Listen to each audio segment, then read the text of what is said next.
The Austin theater community is a very fragmented community. We work in silos. Many of us think that we're in competition with one another, and we're absolutely not. I now know everything there is to know about owning or running a nonprofit because I have started 4 of them. 4 nonprofits. I think 4. Is that your title? Theater venue runner? Nobody owns a nonprofit, so I don't own this theater or a theater company. Yeah. I run it. I can, in theory, be fired from my own theater that I created. Because you're a nonprofit. Because we're a nonprofit. And I learned that when I started my first theater. Can we start there? Can you just tell me? You just tell me what to do. I want to go way back, real quick, as far back as you're willing or like want to go. Dude, I am an open book. Amazing. Thank you so much for being here. As a matter of fact, that was my sorority name. This is Lisa Open Book Scheps that we're here with on the Make Every Media podcast. And we're in her beautiful ground floor theater, which has just reopened a few months ago. And there's lots of things planned here.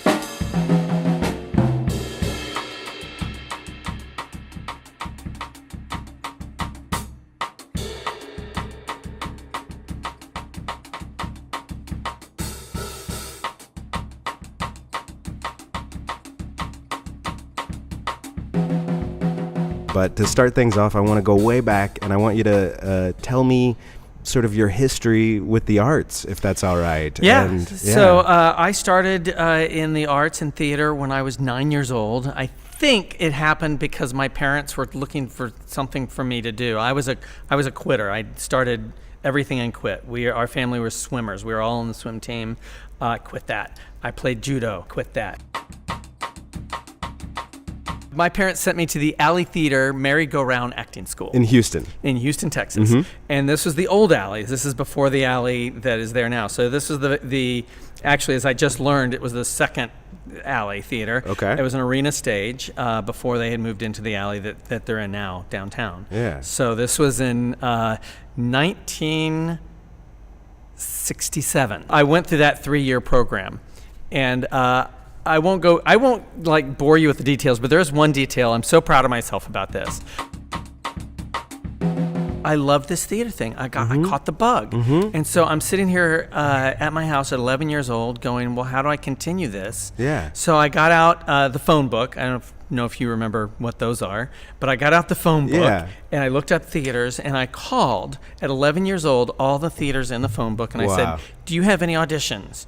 And I called this one theater called Studio 7, and they said, yes, we're doing a production of Tom Sawyer. We're auditioning tonight. Yeah. So at the time, they were at the Houston Music Theater, which ended up turning into a music venue, but it was another theater in the round. Mm-hmm. And I went down there, and I was in the chorus of Tom Sawyer, and I started with this company called Studio 7 in a school, and a woman named Chris Wilson who taught me more than anything I know. I was in school with someone named Patrick Swayze and a lot of people that have done really well. His wife Lisa Hopanimi was in school with me. So Chris Wilson bred a whole bunch of really great theater people. And then it just went on from there. So I've been doing theater from 9 years old on. Was there ever a time that you stopped or? Nope. You just kept Well, kinda. So after high school, I went to 1 year of college, and then my friend Mark Baltazar said, hey, I'm moving to New York in June. You want to come with me? And I went, okay. So I moved to New York in 1977 to be a performer, and I quickly learned that it's a silly way to make a living. It was my first year there was really, really hard. Mm-hmm. So my friend Mark got his equity card stage managing. So I read this book called The Stage Manager's Handbook by Burt Grover, forward by Frank Hamilton. Nice. And I sat down at my typewriter and I wrote the most incredible resume you've ever seen. And I got a job almost immediately with the South Jersey Regional Theater in Summers Point, New Jersey, and started stage managing. Wow. Luckily, I had a really good aptitude for it. Yeah. And 2 years later, I was on Broadway. So I stopped performing, started stage managing.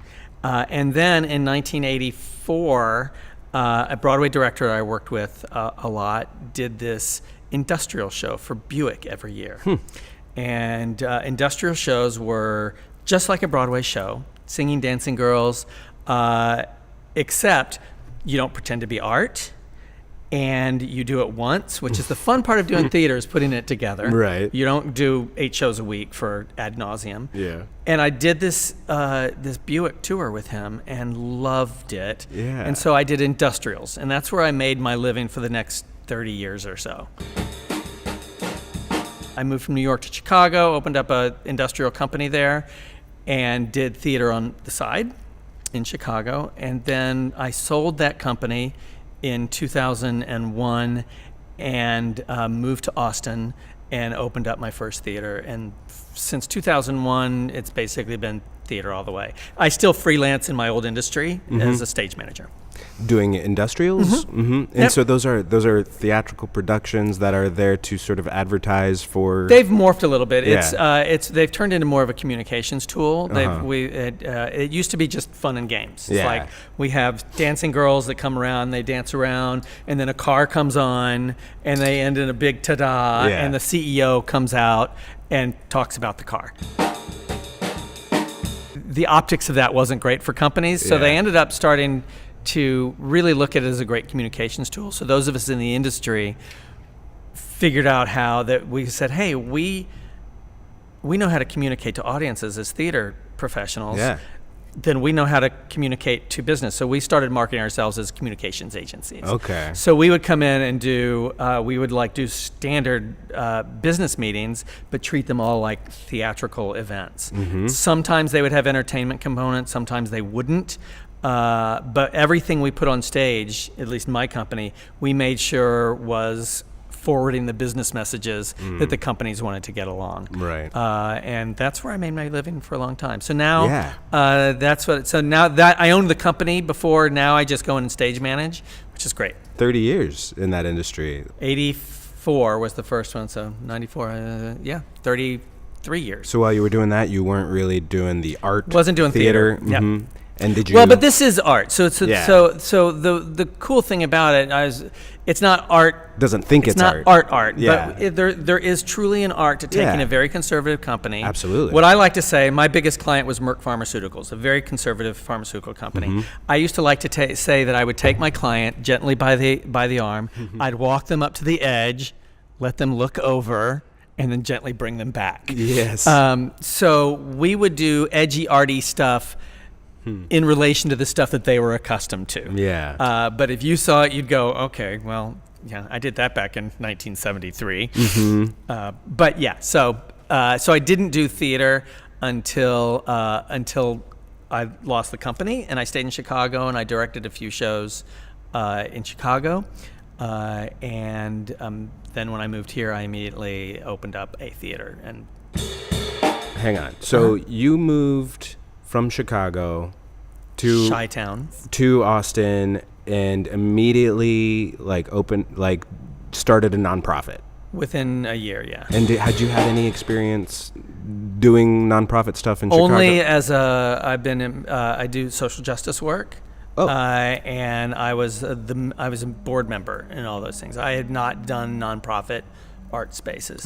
Actually, and so when I got here, there was a group called, I think it was called the Nonprofit Group, this couple that helped nonprofits get started, and they helped me out.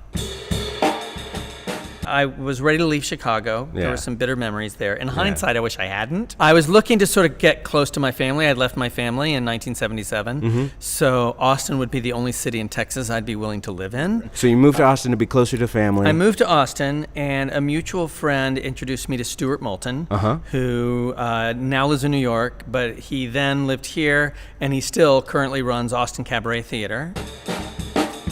We all went and had dinner and drinks, and in my drunkenness, I said to Stuart, do you think Austin could support another theater? And he said, yes. And so I decided to open up a theater. It has been a dream of mine forever. Actually, my friend Mark Baltazar, who I mentioned earlier that I moved up to New York with, we had this idea for a regional theater we wanted to do. We were going to open up a regional theater. We had this marketing plan where the first few years we were going to do like Neil Simon, all that shit that brings the white people in to see it. I apologize to any white people listening. I am also of that tribe. And then little by little start sneaking a little bit more edgier stuff in, and then hopefully then 25 years later having a lot of edgy stuff and less of the Neil Simon stuff. So that was my idea then when I finally did open up this theater. So I bought a Jehovah's Witness Kingdom Hall on the east side, 12th and Cedar. And my plan was to do a major renovation of it. It had very low ceilings. And I worked with Richard Weiss, who's a wonderful architect here in town, who also is the lead architect for Alamo Drafthouse. And I had a plan. We were going to raise the roof up and then add a whole nother section on one side with a little miniature fly space. And we're going to make a little jewel box proscenium theater. And we went through all the planning process. We went through all the permit process. We had started demolition on one section when I had finally had to come to the realization that I couldn't finance it. So I stopped it, spent about, I'm going to say $50,000 to put back the stuff that we had started to get rid of. And then I just used that little space as a little theater, and it was charming, and we did some really good stuff. I opened with Marvin's Room, and we were open for about a year, a little over a year and a half, and then I just needed money personally, cash. And I had bought that building for cash, and what I learned was you cannot borrow against commercial real estate, so I needed to cash out, so I had to sell the building. So that was my first theater, and it was called Play Theater Group. Play Theater Group. And it was a very clever. It was Play lowercase p with an exclamation point after play, so it was Play Theater Group. Nice. The only reason to be a nonprofit is so that you can get donations that are tax exempt, tax-free for other people. Other than that, in my opinion, there's no reason to do it. Nobody owns a nonprofit, so I don't own this theater or a theater company. So I run it. I can, in theory, be fired from my own theater that I created. Because you're a nonprofit. Because we're a nonprofit. And I learned that when I started my first theater, you could be fired. Your board could fire you.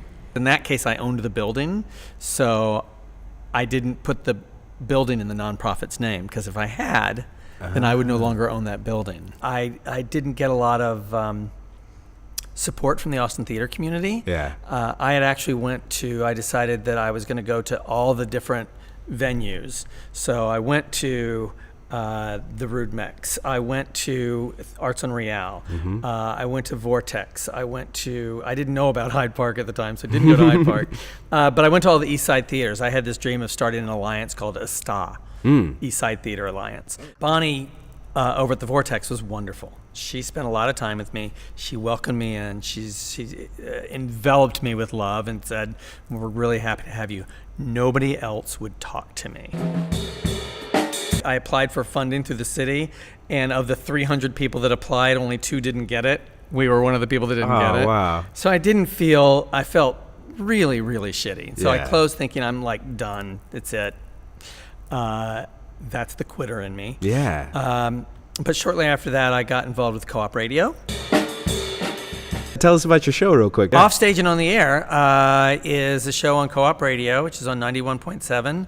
We also podcast it, so you can get it on iTunes and other things, Stitcher and stuff like that. Nice. I think we're on iHeartRadio. I'm not sure.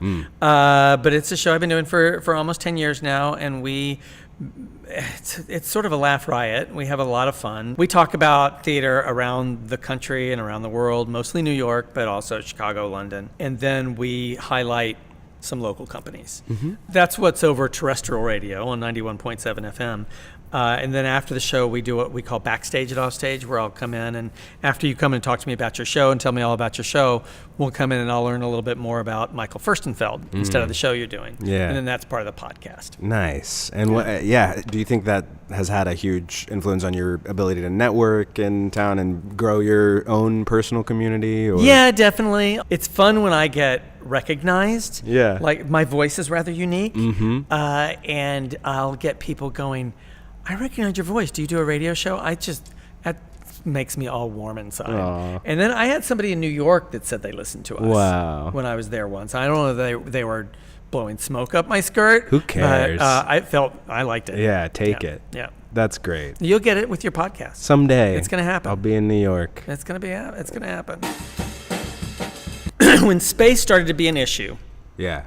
And I remember the day. It was Christy Moore and Ken Webster came on my show to talk about Frontera Fest. And we were talking in the lobby before the show, and Christy was just talking about how we need more theater space here. And this was actually before Salvage Vanguard and Off Center had the problems they were having. Right. So, but there's still, at that time, there was only 4 or 5 spaces. Yeah.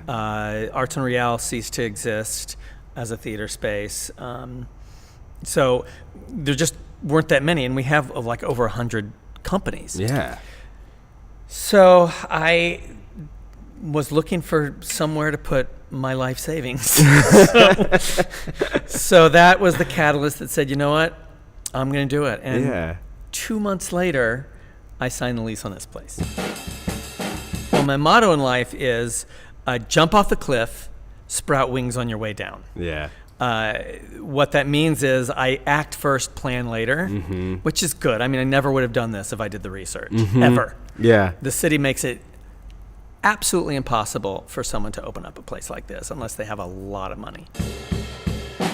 So you opened up in 2014. In reality, this theater's production company has been in existence since 2004. Cool. Because we just re-energized Play Theater Group. Right. As a matter of fact, when I came back in, I was going to call it Play Theater Group. That was my intention, because I had all the marketing materials. I still had the stationery. But the name didn't fit with our mission. And our mission is to produce works by and for underrepresented communities. So they're tying in the social justice There angle. you go, yeah. And Play Theater Group just didn't work. And I forgot who it was that told me. It might have been Shannon Grounds. I spent a lot of time talking to a lot of people because one of the things I wanted to make sure I didn't do was insulate myself away from the other theater communities. So before I did this, I talked to a lot of people. And I believe Shannon was the one that said, I just got to tell you, I have a problem with the name. And I went, yep, you're right. So we immediately did a DBA for Ground Floor Theater. And then it took us a long time to get the IRS to actually change our name. So now we're Ground Floor Theater. But the entity, the 501c3, has been in existence since 2004. When I first decided to do this, I didn't want to do it alone. And I wanted somebody that was better at fund development than I am. So I basically talked to a few people that were interested. Patty Neff Tiven was the one that is a partner with me in the group. She's co-director of Ground Floor Theater. But I talked to everybody. So I made a lot of meetings with people. For instance, Rudy Ramirez, newly anointed as best director in Austin the Austin Chronicle. He serves on my board, but he and I were sitting there talking and coming up with names for theaters, and he came up with Ground Floor Theater. Nice. So then I did a logo myself and sent it off to Derek Kaluri, who you know as well, and he made it better. So nice. So what is really cool about this theater is it's not just me. It is this conglomeration of everybody, and I'm so grateful to Shannon and Rudy and Derek and Patty and everybody that helped me before we ever broke ground on this place. It's interesting hearing that story versus the story of Play, you know, where you come in and it's like, why doesn't anyone want to help? Yeah, and now, I just busted in. I also had that New York kind of, I am so better than you kind of thing. Right. And that's such a That's such an unattractive quality of mine. It's interesting, yeah. Even though we all know that I'm better than everybody. No, I mean, it's obvious. It's in your voice, you know? It's in the No, accent. I'm really not, though. I went through a whole bunch of therapy from around 1996 or 7 through 2004 or 5. So I did a lot of self-exploration and sort of came to terms with my arrogance, my ego and all that stuff that I had and still have. But also able to look at my experience with Play Theater Group and opening it up and being able to look outside of myself and seeing how wrong I was to build these walls around myself, and how that's not going to help me or help my desire to look at this community, because one of my tangential desires, and it's not really even tangential, the Austin theater community is a very fragmented community. We work in silos. We many of us think that we're in competition with one another, and we're absolutely not. If Rudmeck's success is my success, and I have no desire to look as competition to any of these people. When Salvage Vanguard was going through its problems, I had people coming up to me saying, that's going to be really great for you guys. I said, no, it's not. What would be great for me is if 3 Salvage Vanguards opened up right next door to me. Yep. That would be great for me. So part of it was looking at the lack of success that first time and just being so insulated, to really trying to reach out. And I'm going to give myself, if I were to grade myself, I'm going to give myself a 56 on this. Okay. I got a lot more work to do. Yeah. It's a conscious effort to really reach out and try to be open, and really look at everybody else's successes are my successes, and working with people instead of against them. And also looking at, I really would love this place to have a community feel. I would love this place to be a place where people can come and make art that they want. I'm going to use Alex over at Rudmeck's, her words. She's like, making art in this place. We want to be like the other theaters that are a home for people that cradle them and let people make art. Well, I mean, to me it seems like you're already filling that void, because you've already done some festivals here. My first time here was doing the 1 Minute Play Festival, and that had a very community feel. The 1448 was just a couple weeks ago. 1448 was amazing. That was amazing. A whole other level. Yep. And you're doing Frontera Fest, right? Yep. In January. And just heard about that. It's already feeling like that like a piece of that void. What I want to make sure is that we're going to have to look at programming that really brings in some of the stuff that's happening in days that aren't Thursday through Sunday. Yeah. And times that aren't 7 to 11 p.m. Right. We got a lot of stuff that we can do, and a lot of stuff that we can give back to the community. I really want to serve our neighbors here. So there's lots of programming we want to do. Our vision, in our mission vision statement, our vision is theater for everyone. And we don't want price to be a barrier. And most of the theaters here in town say that. And all of the theaters here in town do a pay what you wish night. And if people ask, I think they'd probably just let them in. But we said just come. When it's all said and done, when we looked at our average ticket price, it was still a decent amount. We only had one person that said, I don't want to pay anything. And we said, come on in. We don't judge. Someday we'll get a house of 100 people and all say we don't want to pay. Maybe. That's the risk we take. Yeah, I think that's amazing. Yeah, I mean, because that really is making it more accessible. Yeah, and it's a great thing. If we can fundraise to have always free, which is a model that Fusebox does. Yeah. And it's a model that other people do. If we could get if we had the funding to do that, we would always make it free. Our desire is to fundraise so that other companies that fall within our mission statement get a reduced rate rent. We're already probably just our book rate for nonprofits is probably half what the market rate should be. But the idea is we want people to see theater. Our first year, we weren't going to produce anything. We were concentrating on the venue. We ended up producing a couple of things. We did a co-production with Tilt, which is where these cups come from. Beautiful. Tilt Performance Group, awesome group with differently abled performers. I remember watching that first production of it was called The Flip Side, and going, because our mission, producing works by and for underrepresented communities, it's a little scary, and I was always wondering whether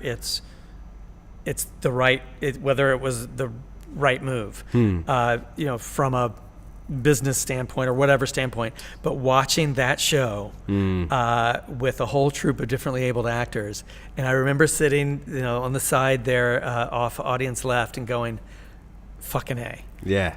Our mission statement is right on the money. Working with groups like RKJB Productions, African American company, Spectrum, all these companies that are fit within our mission statement. When these things happen and I see them, I go, yeah, it's really cool. And then when we have experiences like we just had with 1448, when the theater is alive for 24 hours a day for several days, that's also, I don't think you can duplicate that feeling very easily. Yeah. Do you like this for your sound? Oh, I love it. I'll just keep I'm gonna set a drum beat to that. I'll just keep doing that. Yeah. It's okay. I've got the guy from Birdman. He's gonna do my soundtrack. Oh, good. Yeah. I don't know how much you want to talk about the in between time. I'm ready to talk about it. All right. We're an open book, and Yeah. all through the process we were an open book.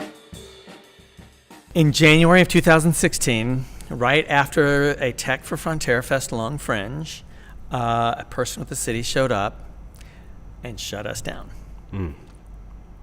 So we were shut down we thought it'd be a few weeks. It was 20 months. Wow. We just reopened. So this is a really long way of answering your question. We're back to square one. I would have had to ask that stuff anyway, so you're actually shortening it. Right. So we're back to square one. What had happened was we did not have a certificate of occupancy. Oh. We did not know that. Our landlord, with all the best intentions, said, we're going to get you in here. We'll circle back, get the certificate of occupancy after the fact, hopefully get you grandfathered in, so you don't have to meet current code. Okay. That was his plan. Right. He never circled back. So therefore, we didn't have a certificate of occupancy. So they shut us down and said, you have to bring everything up to super code, which is expensive, which we still haven't done yet. I mean, we got rid of the things that were violating the code. Yeah. But we are now about to enter a capital campaign because we don't have risers here anymore. Yeah.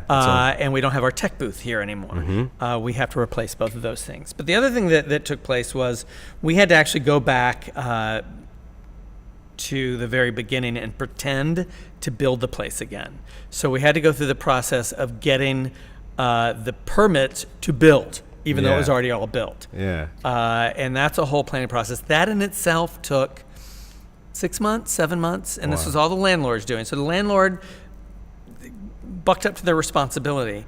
But what really pisses me off is the city could have said, all right, we're going to give you a temporary certificate of occupancy so you don't close down while you do all this work. Because we all said, we'll do the work. They refused to do anything. They would not budge. The city was so unhelpful in this. And by the city, I'm talking about the permitting part of the city. Yeah. So we talked to Steve Adler, who is a personal contact of mine. We talked to Pia Rientorio, who is our council person. We talked to Michelle Polgar and the whole Arts Commission.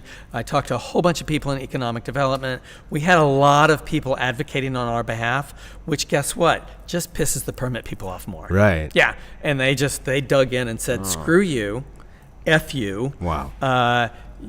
And they were intractable and wouldn't work with us at all. And we said, and we didn't say it literally, but we basically said, you're not hurting our landlord. Yeah. You're hurting us. And they said, we don't care. So when we finally did get to a point where we were close to getting, they cut us no slack. We were down to things like making sure particular signs were there. They wouldn't even let us open up. Everything had to be spick and span before they'd allow us to open up, and that took 20 months. Wow. And it was such an awful experience, and I'm so angry with the city for being that way. And there's a lot of us doing a lot of talking right now. I believe that nonprofit arts organizations, and specifically nonprofit arts organizations, should be held to a different standard. So, for instance, if it is okay to grandfather wooden seating risers in, as it was for, at the time, Salvage Vanguard, Off Center, City, Austin Playhouse, every other theater in this city, in this market, then it's not really about safety, right? It's about something else.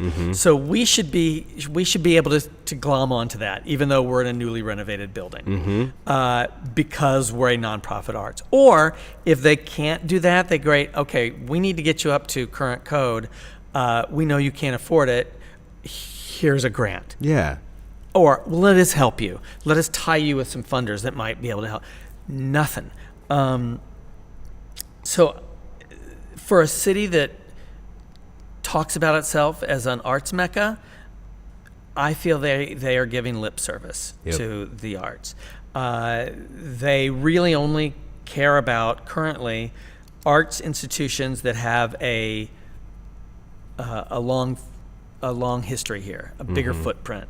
They do not want new and emerging arts here, or they don't want to support it. They go, even if you look at the cultural arts funding, we had to do strings to get it because we really incorporated in 2004, we were able to show history. But really, you're not able to even apply for funding with the Arts Commission or with the City of Austin Cultural Arts core funding, until you've had 3 years of history. Yeah. So they're not doing anything to help you, to push you forward. They're going, get situated, make sure you're viable and got a good history, then we'll talk to you. Right. And I think we should be a city that helps artists, come together. I talk about, I'll get off my bitter bandwagon right now. 5-6 years ago, there was one particular theater here that got a $6 million grant. Not a grant, $6 million bond package. $6 million to this one theater who arguably may not need the help. They got $6 million. But just imagine what this city would be like that instead of giving one theater company $6 million, they gave 24 theater companies $250,000. Yep.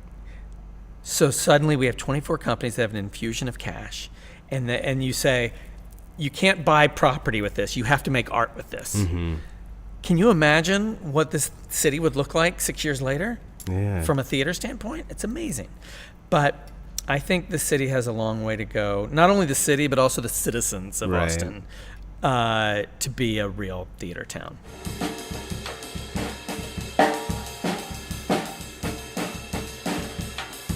If they plan on marketing the city as an arts mecca, then it would be worthwhile for the city to make investments in that art.